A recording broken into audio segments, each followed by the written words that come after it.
Gente, há algo muito importante que precisamos refletir nesse vídeo com vocês. Sim, Deus em nós. Como pode Deus estar em nós? O Deus Todo-Poderoso, o Deus Criador dos céus e da terra, como pode estar dentro de mim? Como pode estar dentro de nós? Sim, Deus está em nós. E quer saber mais sobre isso? Fique conosco, continue ligado nesse vídeo, não saia daí. No nosso vídeo do Viva Teologia, Reflexão Viva, série Primeiros Passos.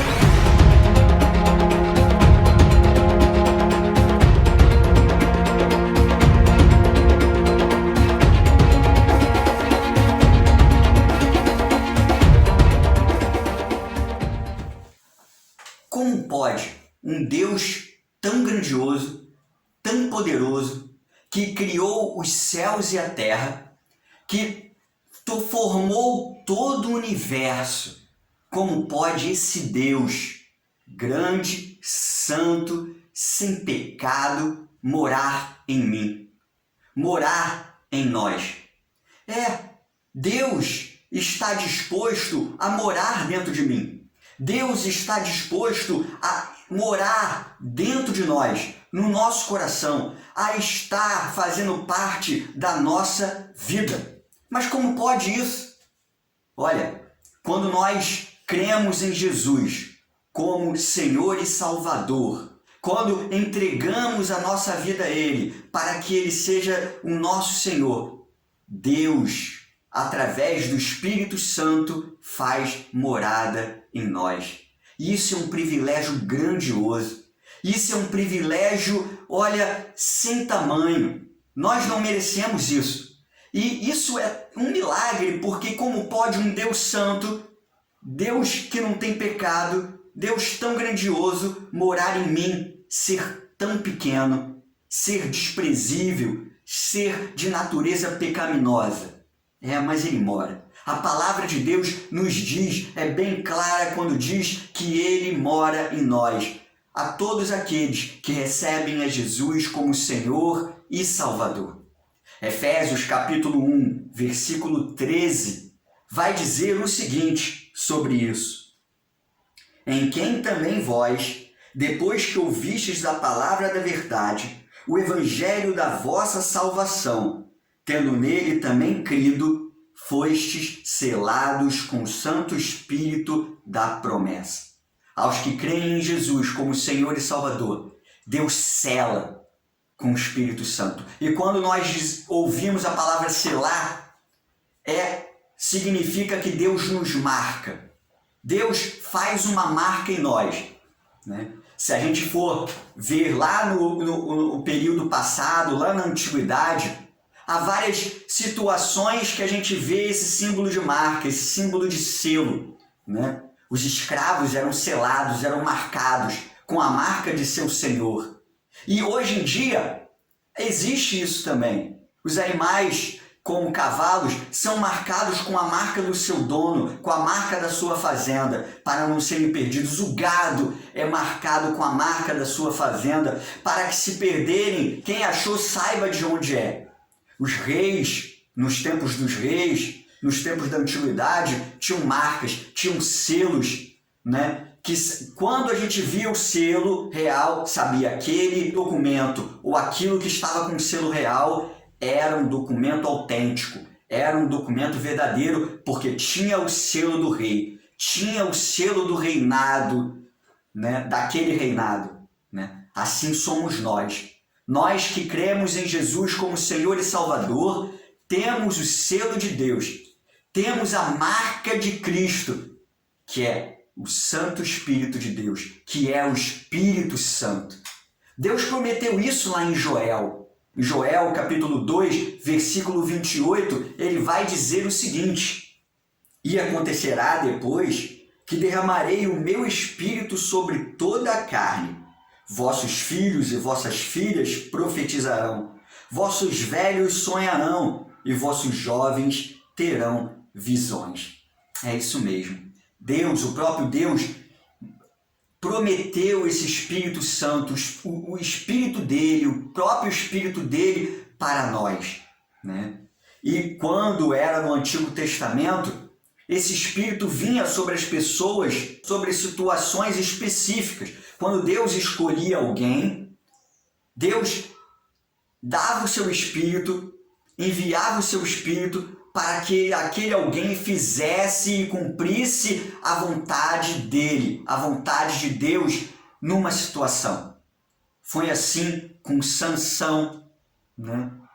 O Espírito de Deus veio sobre Sansão e fez morada e fez Sansão fazer tudo aquilo que ele fez na história. Sansão ficou forte com a presença do Espírito Santo de Deus, né? Isso está lá em Juízes, capítulo 14, versículo 6. Né? O Espírito Santo vindo sobre Sansão. Davi também foi outro que teve o Espírito de Deus vindo sobre ele. Normalmente, todo aquele que era escolhido por Deus, o Senhor vinha com o seu Espírito. Isso aconteceu com todos que eram escolhidos por Deus. Seja juízes, sejam reis, sejam profetas, o Espírito Santo vinha sobre eles, mas vinha até um momento específico, vinha para uma situação específica, vinha para profetizar, vinha para reinar, vinha para julgar. Isso era o que acontecia no Antigo Testamento. Mas Deus, nessa profecia de Joel, nos promete que o Espírito Santo estaria sobre todos nós. Essa marca, esse selo de Deus estaria sobre todos nós. Sobre aqueles, como Paulo nos ensina aqui em Efésios, sobre aqueles que creem. E crendo, tem a marca de Deus, tem o Espírito Santo de Deus. Né? Isso aconteceu lá em Atos. Atos, a gente vê a promessa de Deus sendo cumprida.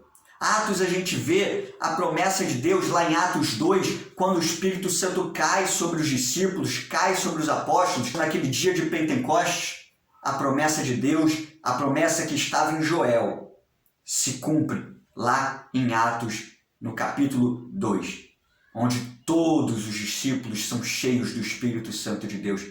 E sabe, quando o Espírito Santo vem, ele muda. Ele transforma. Quando o Espírito Santo vem, ele transforma a vida da pessoa. Né?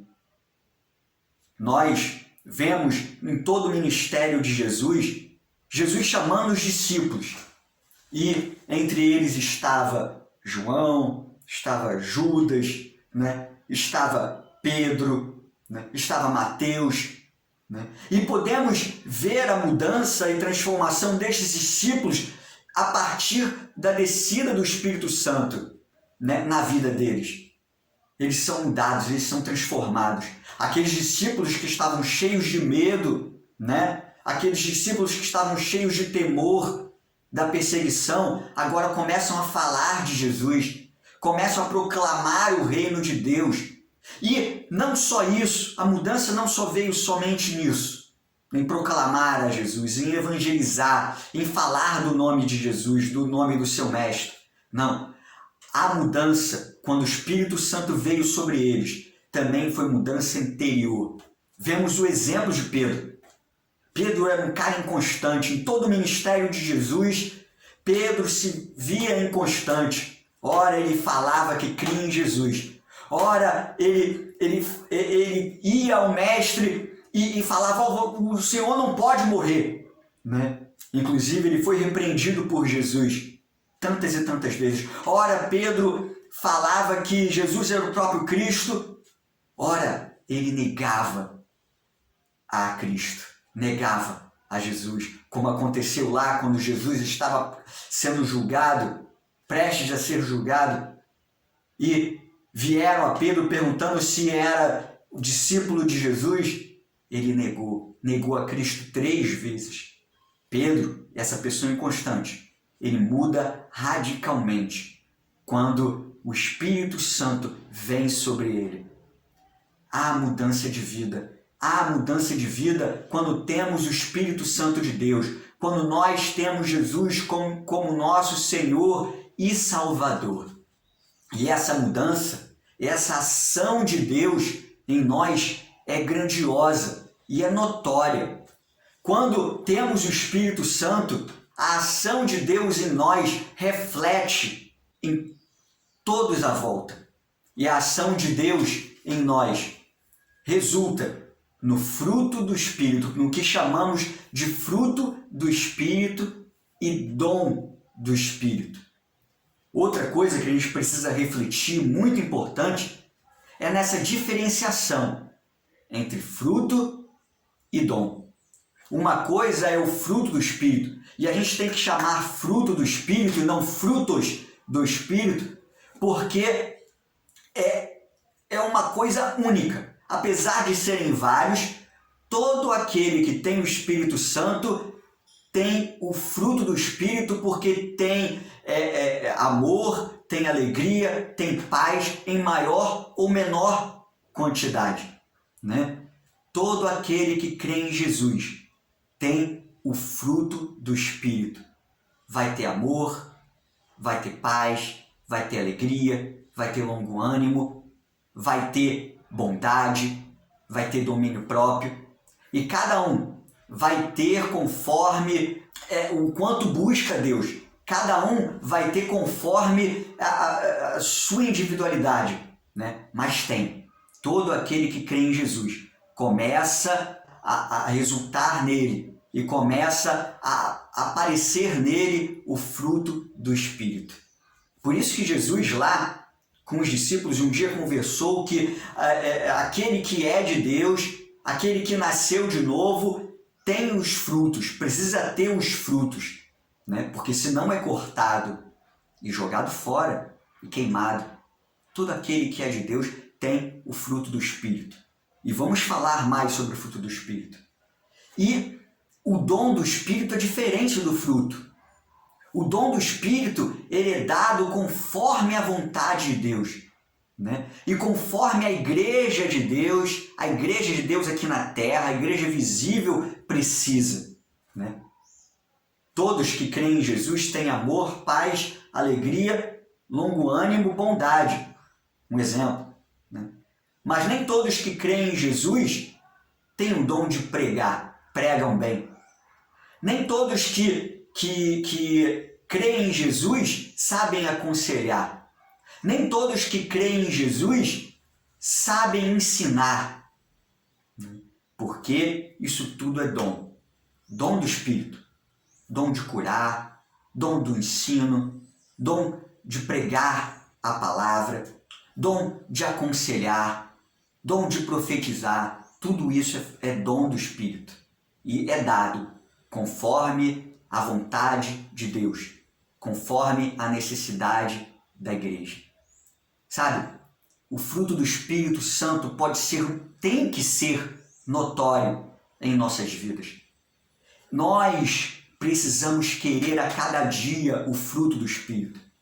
É muito mais importante na vida da igreja, na vida do cristão, o fruto do Espírito, porque ele é a marca que a pessoa é de Deus, né?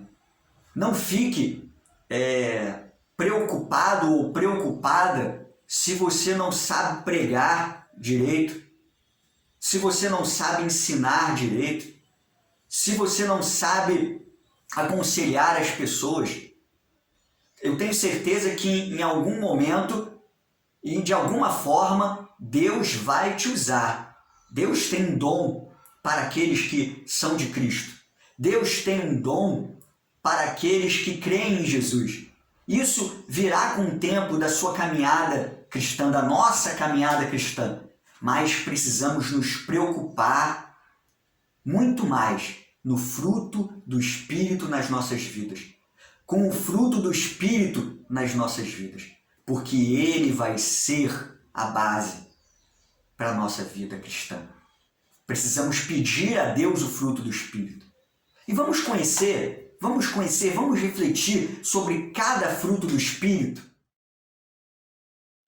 E o fruto do Espírito é descrito lá em Gálatas, capítulo 5, versículo 22 e 23. Olha só. Mas o fruto do Espírito é amor, alegria, paz, longanimidade, benignidade, bondade, fidelidade, mansidão, domínio próprio. Contra estas coisas não há lei. Sim, essa é a relação do fruto do Espírito. E todo aquele que tem Jesus no coração começa a produzir o fruto do Espírito. Como foi falado, em menor ou maior quantidade. Nós precisamos buscar tudo isso que foi dito, tudo isso que foi relacionado nesse texto. Existe o amor, que é o amor que Deus derramou sobre nós. Quando nós temos o fruto do Espírito, amor, nós conseguimos entender esse amor de Deus e começamos a amar as pessoas, buscar esse amor de Deus com as pessoas também. A alegria não é a alegria externa, não é aquela alegria de participar de festas, de participar de comemorações, não é aquela alegria que está num sorriso, não. A alegria que nós temos, que é fruto do Espírito, é aquela alegria interior. A paz também vai no mesmo sentido, no mesmo significado. Não é aquela paz de ausência de guerra, é a paz interior. É a paz que só Jesus dá, que só Deus dá. Como Jesus fala aos seus discípulos lá no Evangelho de João, a minha paz vos dou. Não vou-la dou como o mundo a dá. Essa paz que é fruto do Espírito, paz interior. Pode os problemas estarem vindo sobre nós, A gente pode ter problemas insolúveis, mas a gente, por mais que estejamos tristes, temos paz interior. Estamos tranquilos. É a tranquilidade, é a segurança, É o bem-estar material e espiritual. Também tem a longanimidade, que é longo ânimo, que é paciência. Todo aquele que é longânimo tem o fruto do Espírito. Aquele que tem longo ânimo, aquele que consegue e vai passando para os problemas com mais força, tem mais longevidade no seu ânimo. Esse é a longanimidade. Longo ânimo. Benignidade é a vontade de fazer o bem. A vontade de fazer o bem aos outros. É ser bondoso. Diferente de ser maldoso. Essa é a benignidade. Quando a pessoa tem misericórdia. Não só tem pena, mas tem misericórdia. Que quer ajudar. Ajuda de alguma maneira, de alguma forma. Isso é ter benignidade, isso é ser benigno. A fidelidade é aquele que é fiel, é aquele que tem confiança, é aquele que tem fé no outro. Precisamos buscar a fidelidade nas nossas vidas. E fidelidade é fruto do Espírito, é termos confiança, é sermos fiéis. A mansidão é o modo de agir pacífico. Quando nós agimos pacificamente, as coisas que acontecem na nossa vida, somos mansos. Temos mansidão. Não é ser coitadinho. Não, mansidão, ser manso não é se fazer de coitado. Mansidão é poder agir com pacificidade, com ser um pacificador. Isso é ter mansidão. É não buscar os problemas, não buscar as discussões, não buscar as discórdias, é estar querendo buscar a paz uns com os outros. E o domínio próprio, que é o autocontrole. Quando o Espírito Santo está em nós, ele começa a produzir em nós domínio próprio. E domínio próprio no nosso controle do dia a dia. Conforme for no nosso dia a dia, conforme na nossa vida, nos problemas, a gente vai ter domínio próprio. A gente vai tendo domínio próprio sobre as situações. Isso é domínio próprio. Sabe? Quando nós temos Deus em nós, nós nos fazemos templos do Espírito Santo. Agora, não precisamos mais do templo lá em Jerusalém, que nós íamos lá para receber o perdão de Deus, para buscar a Deus. O próprio Deus está em nós, né? Quando cremos em Jesus como nosso Senhor e Salvador, o próprio Deus habita em nós e a partir daí somos feitos templos do Espírito Santo. Está lá em 1 Coríntios, capítulo 3, versículo 16. Vamos ler rapidinho? Não sabeis que sois santuário de Deus e que o Espírito de Deus habita em vós? Olha só que privilégio. O próprio Deus habitar em nós. Habitar em mim, que sou tão ruim, tenho uma natureza tão pecaminosa, mas a partir da habitação de Deus em mim, através do seu Espírito, através do Espírito Santo, ele começa a me transformar. E esse privilégio é essa transformação que me dá amor, paz, alegria, longo ânimo, benignidade, a vontade de fazer o bem, a bondade, a mansidão e o domínio próprio e a fidelidade. Vamos refletir sobre isso?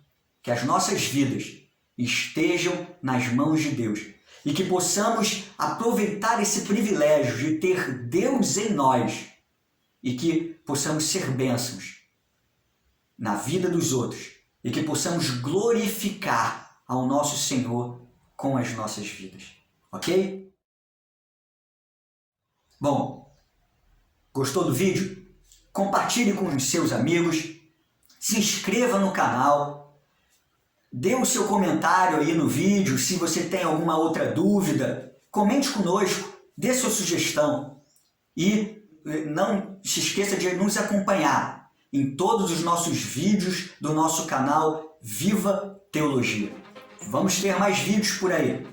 Fiquem ligados e que Deus nos abençoe a cada dia mais, grandemente. Até mais!